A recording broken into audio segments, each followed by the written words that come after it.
Capítulo 21, que trata da alta aventura e da preciosa obtenção do elmo de Mambrino, com outras coisas sucedidas ao nosso invencível cavaleiro. Nisto, começou a chover um pouco, e quisera Sancho que se abrigassem no moinho dos pilões. Mas tanta ojeriza lhe tinha Don Quixote, por causa das troças por que passara, que de nenhum modo quis entrar ali. Assim, torcendo o caminho para a mão direita, foram dar noutro, como que haviam percorrido na véspera. Dali a pouco, descobriu Dom Quixote um homem a cavalo, trazendo na cabeça algo que reluzia como se fosse de ouro. Mal o viu, voltou-se para Sancho e lhe disse: Parece-me, Sancho, que não há refrão que não seja verdadeiro, porque todos são sentenças extraídas da própria experiência, mãe de todas as ciências, especialmente aquele que diz: de uma porta se fecha, outra se abre. Digo isso porque, se a noite passada a aventura nos fechou a porta que buscávamos, enganando-nos com os pilões, agora nos abre uma outra, de par em par, para melhor e mais certa aventura. E se eu não conseguir penetrar nessa, a culpa será minha, sem que a possa atribuir ao meu parco conhecimento de moinhos, nem à escuridão da noite. Digo isto porque, se não me engano, ali vem um homem que traz na cabeça o elmo de Mambrino, sobre o qual fiz o juramento que já conheces. Veja bem vossa mercê o que diz, e melhor o que faz, disse Sancho, pois não queria que fossem outros pilões que nos acabassem de pilar e macerar o entendimento. Valha-te o diabo, homem, replicou Don Quixote, que tem a ver elmo com pilões? Não sei nada, respondeu Sancho, mas a lá fé que, se eu pudesse falar tanto como costumava, talvez alegasse tais razões, que vossa mercê veria que se engana no que afirma. Como posso enganar-me no que afirmo, traidor escrupuloso? Disse Don Quixote. Dize-me, não vês ali aquele cavaleiro que se dirige para nós montado num cavalo russo rodado e que traz na cabeça um elmo de ouro?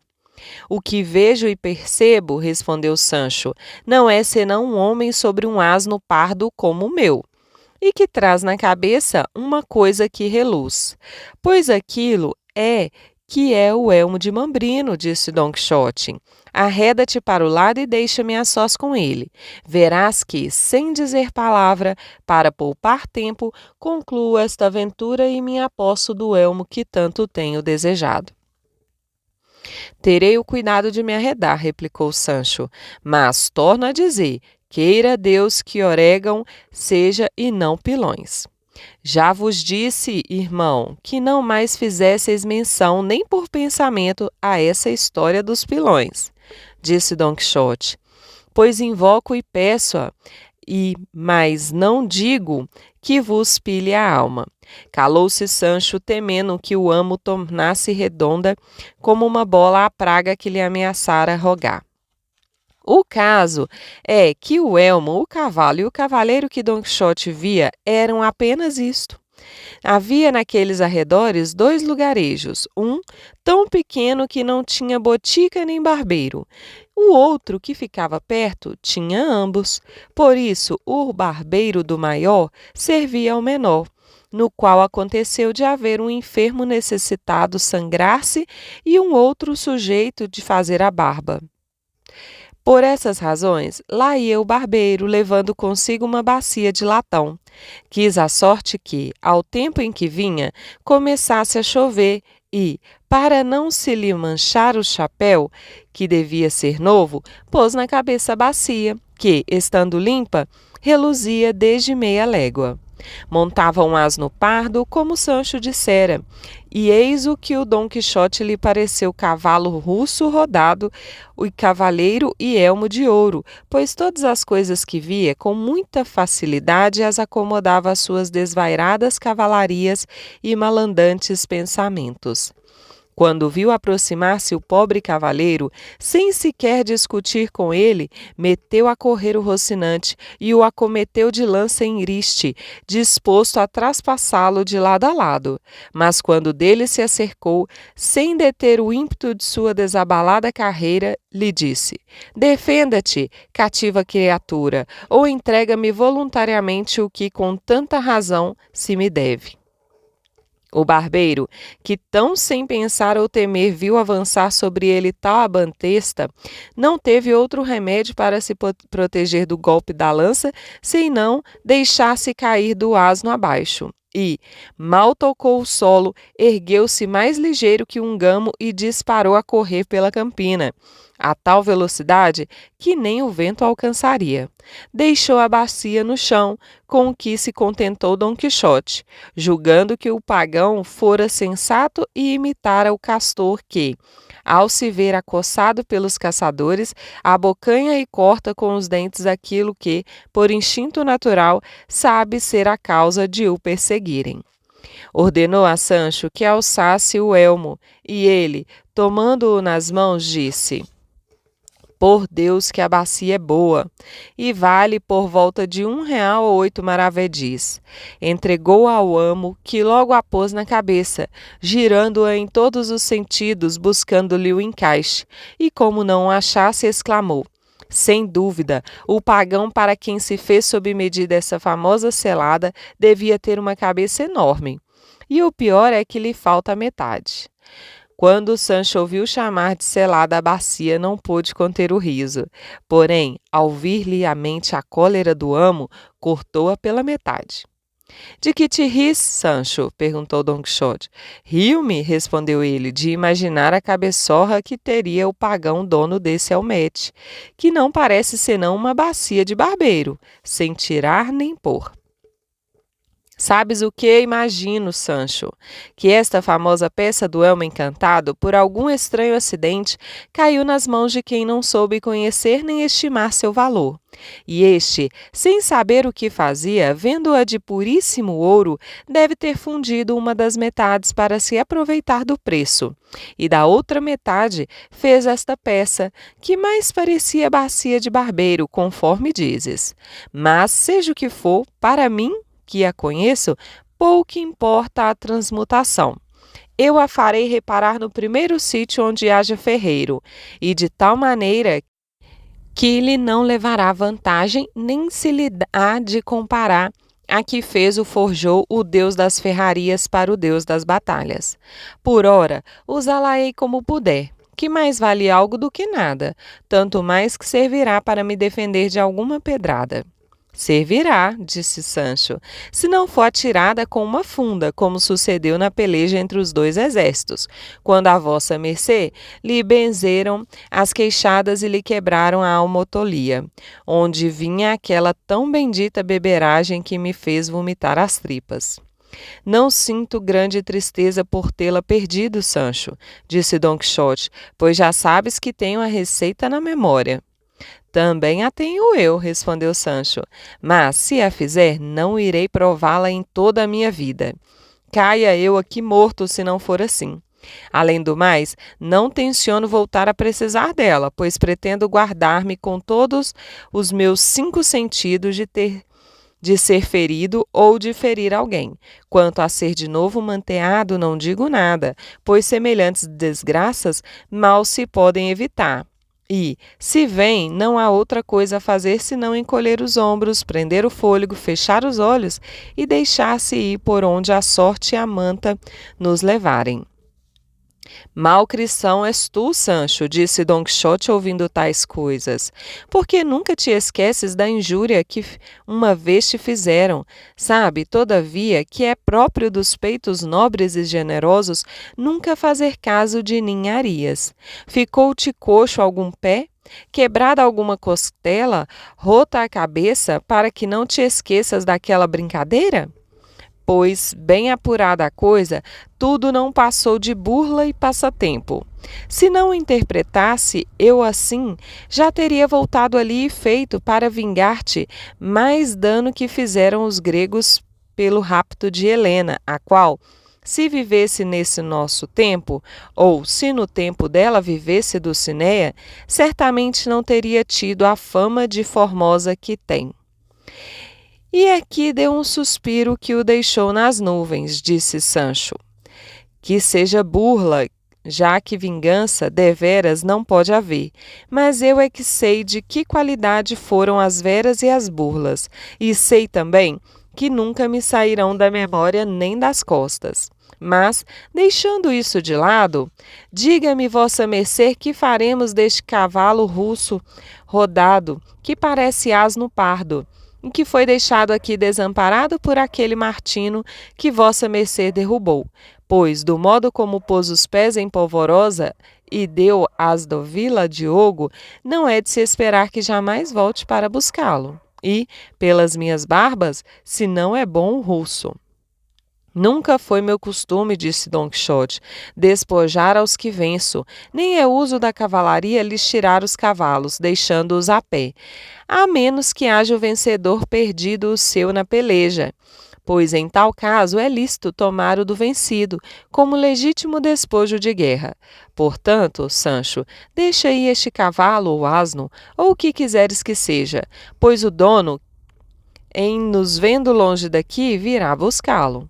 Sabe Deus se não quisera eu levá-lo, replicou Sancho, ou pelo menos trocá-lo por este meu, que não me parece tão bom. Na verdade, são rigorosas as leis da cavalaria, já que não me permitem trocar um asno por outro. Todavia, gostaria de saber se posso pelo menos trocar os arreios.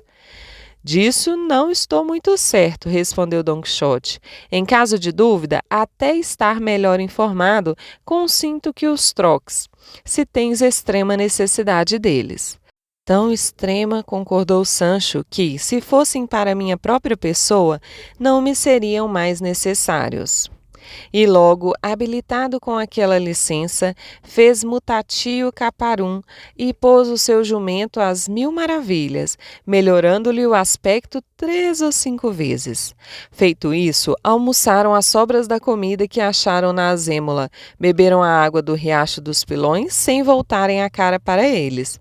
Tal era a ojeriza que lhes passaram a ter, em razão do medo que eles lhes haviam causado.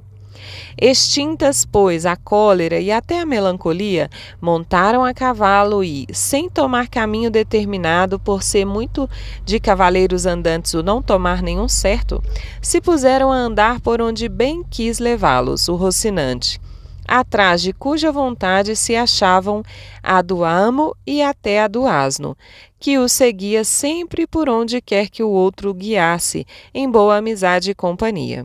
Com tudo isso, retornaram à estrada real e seguiram por ela ao acaso, sem qualquer outro desígnio.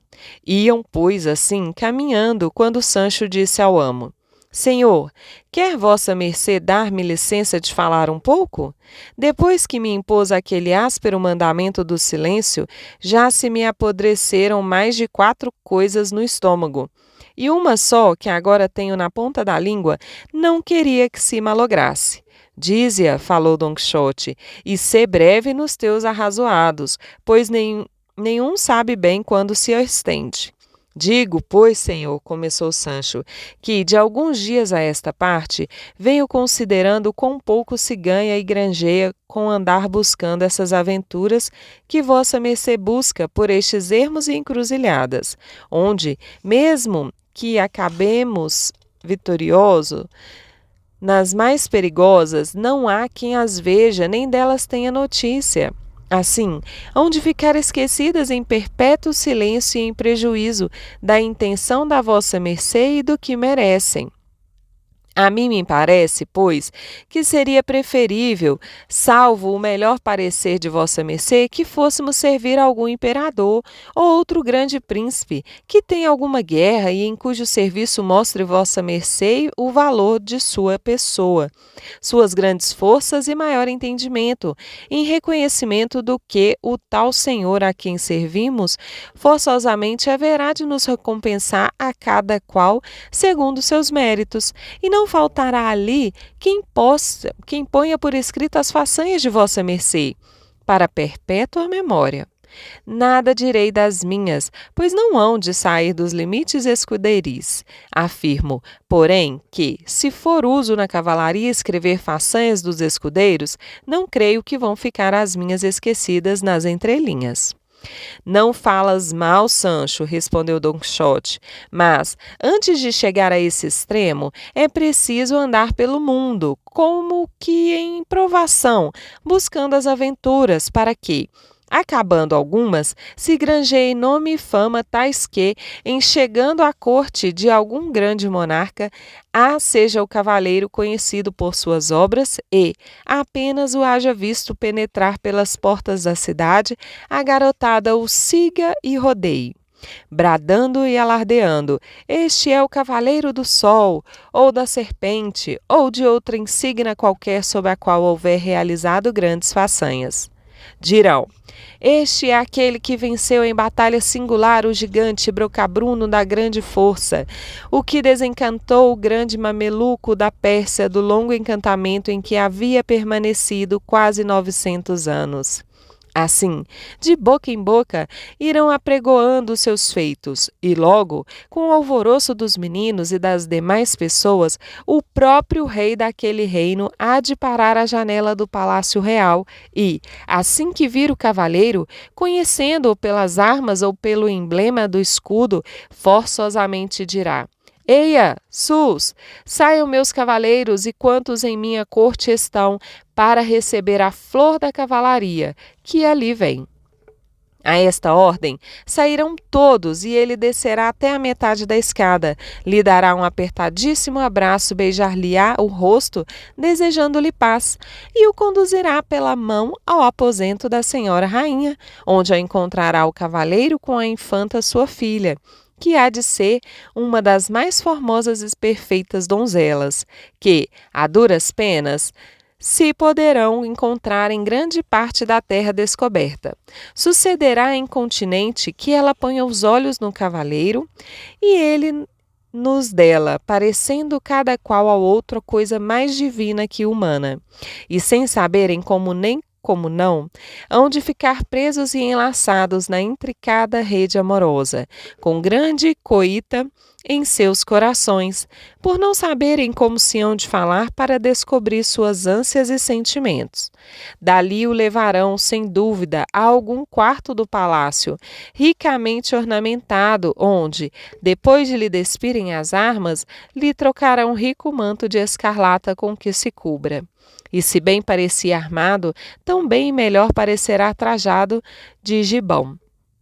Ao chegar à noite, irá cear com o rei, a rainha e a infanta, sem nunca tirar desta os olhos, mirando as ocultas dos circunstantes, e ela fará o mesmo, com igual sagacidade, porque, conforme o disse, é donzela muito discreta. Tiradas as mesas, entrará de súbito pela porta da sala um feio e pequeno anão, seguido de formosa dama, que atrás dele vem, ladeada por 2 gigantes, e que formulará um certo enigma proposto por um antiguíssimo sábio. Aquele que for capaz de o deslindar será tido pelo melhor cavaleiro do mundo. Mandará logo o rei que todos os presentes o tentem, e nenhum lhe dará cabo à solução, senão o cavaleiro hóspede, o que ainda mais contribuirá para aumentar sua fama, deixando contentíssima a infanta, que se dará por feliz e bem paga por ter depositado seus pensamentos amorosos em pessoa de tão altos méritos. O melhor é que esse rei ou príncipe, ou que seja, mantém renhida guerra com outro, tão poderoso como ele. E o cavaleiro hóspede lhe pede, ao cabo de alguns dias de estada em sua corte, licença para ir servi-lo naquela dita guerra. Concedendo-lhe ao rei de muito bom grado, o cavaleiro lhe beijará cortesmente as mãos, em retribuição de tal mercê.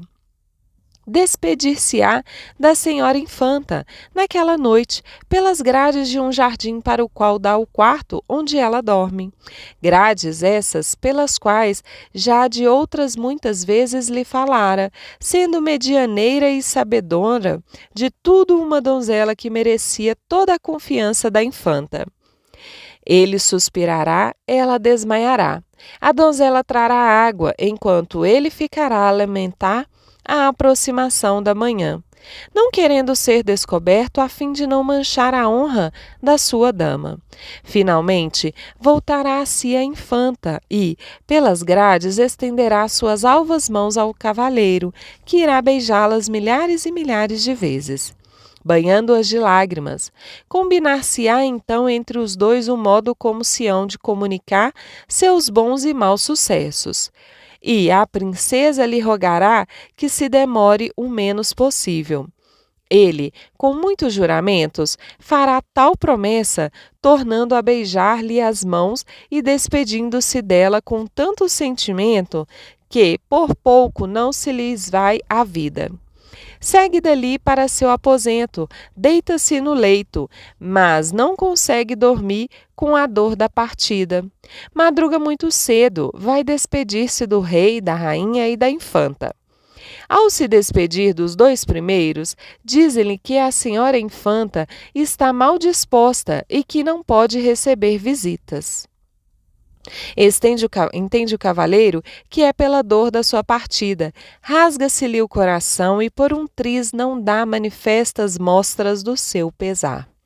A donzela alcoviteira está ali perto, observa tudo e vai contá-lo à sua senhora, que a recebe com lágrimas e lhe diz que uma das maiores tristezas que sente é a de não saber quem seja o seu cavaleiro, se é de linhagem real ou não.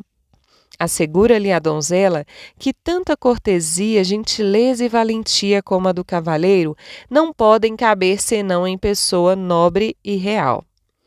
Consola-se com isto a coitada e procura disfarçar a dor, para que a não percebam os pais e, ao cabo de 2 dias, apareça em público.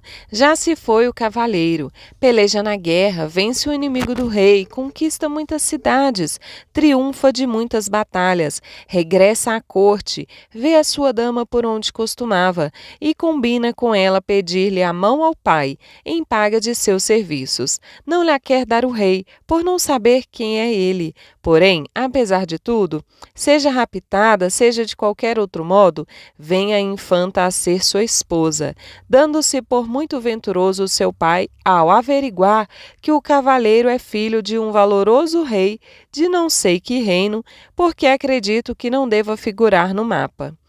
Morre o pai, herda a infanta e, em 2 tempos, eis que vira rei o cavaleiro, e principia então a conceder mercês ao seu escudeiro e a todos aqueles que o ajudaram a subir a tão elevada condição. Casa o escudeiro com uma aia da infanta, que deverá ser, sem dúvida, a que foi medianeira em seus amores, e que é filha de um duque muito importante. Disso eu vou gostar, nem se duvide, disse Sancho, e aqui fico na espera de que tudo há de suceder ao pé da letra, tendo vossa mercê o nome de cavaleiro da triste figura. Não duvide, Sancho, replicou Dom Quixote, porque, do mesmo modo e pelos mesmos passos que te contei, sobem e subiram sempre os cavaleiros andantes ao posto de reis e imperadores. Só falta agora descobrir que rei dos cristãos ou dos pagãos sustente guerra e tenha filha formosa. Mas teremos tempo de pensar nisso, pois, como já te disse, mister é ganhar fama noutras partes, antes de entrar numa corte. Falta-me também outra coisa, suposto que encontremos um rei com guerra e filha formosa e que haja eu adquirido fama incrível por todo o universo. Não sei como se poderia arranjar para mim linhagem de reis, ou pelo menos de primo segundo de imperador, porque não me há de querer dar o rei à filha por mulher, se primeiro não estiver bem inteirado disso, por mais que o mereçam meus famosos feitos. Assim, receio perder por esta falta o que meu braço fez bem merecido. É verdade que sou fidalgo do conhecido Solá, de posses e propriedades, percebendo 500 soldos de privilégio, e poderia acontecer que o sábio que me escrevesse a minha história me deslindasse de tal modo a parentela e ascendência que acabasse por qualificar-me de 5º ou 6º neto do rei. Pois te faço saber, Sancho, que há duas espécies de linhagens no mundo. Umas derivam suas descendências de príncipes e monarcas, a quem pouco a pouco foi o tempo desgastando, até acabarem numa ponta, como pirâmide invertida. Outras se originam de gente baixa e vão subindo de grau em grau, até chegarem a ser grãos-senhores, de modo que a diferença está em que uns foram e já não são, outros são e antes não eram. Eu bem poderia ser um desses, assim, depois de longa averiguação, constatar-se-ia quão grande e famoso teria sido o meu princípio, com o que teria de se contentar o rei a quem coubesse ser meu sogro. Quando não, a infanta me há de querer de tal maneira que, apesar do pai, e ainda que indubitavelmente saiba ser eu filho de aguadeiro, que há de receber como seu esposo e senhor.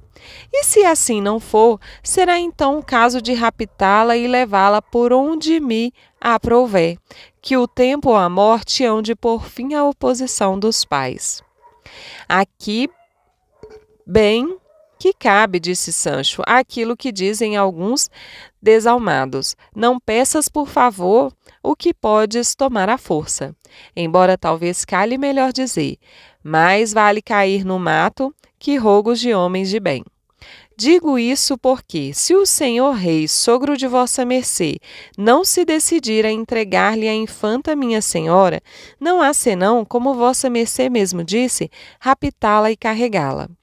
O ruim é que, enquanto não se fazem as pazes e não se goze pacificamente o reino, fica o pobre do escudeiro chupando o dedo no que toca às tais mercês. A não ser que a donzela alcoviteira, que há de ser sua mulher, fuja com a infanta, a fim de que ele possa compartilhar com ela as desventuras, até que ordene o céu outra coisa, porque, creio eu, o seu senhor lhe a poderá dar desde logo por legítima esposa. Não há quem irá impedi-lo, disse Don Quixote, pois sendo assim, continuou Sancho, não nos resta senão acomendar-nos a Deus e deixar que venha a sorte por onde melhor lhe aprouver.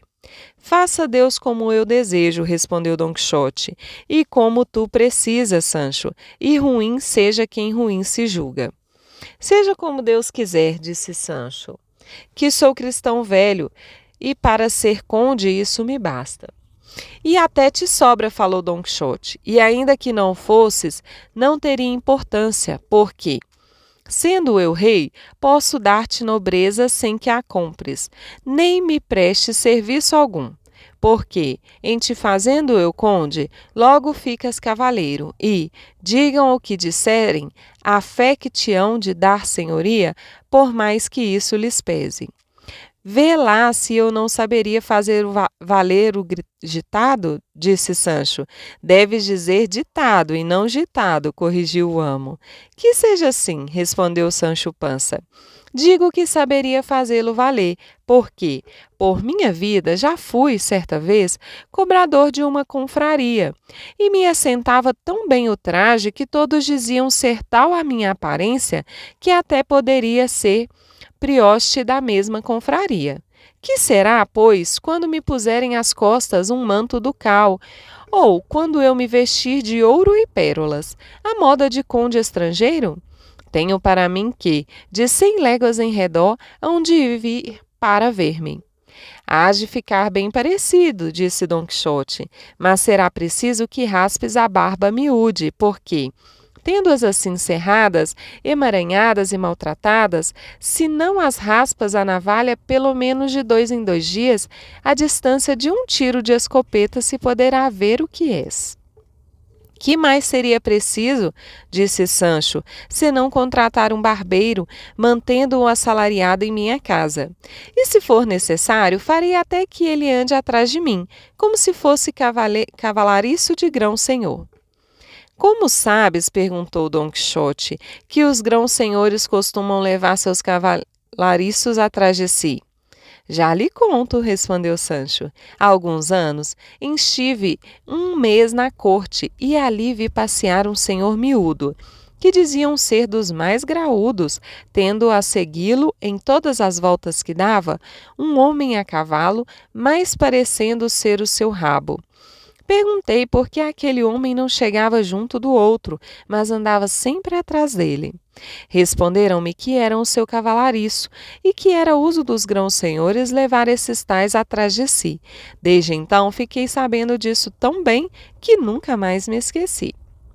Tens razão, disse Don Quixote, e assim sendo, podes levar teu barbeiro contigo, pois os usos não surgiram todos juntos, nem se inventaram de uma só vez, e pode ser tu o primeiro conde que leve após si seu barbeiro. Ademais, é de mais confiança o fazer a barba que arrear um cavalo. Deixe por minha conta esse assunto do barbeiro, disse Sancho, e na de vossa mercê fique o vir a ser rei e fazer-me conde. Assim seja, concordou Don Quixote, e, alçando os olhos, viu o que se dirá no capítulo seguinte.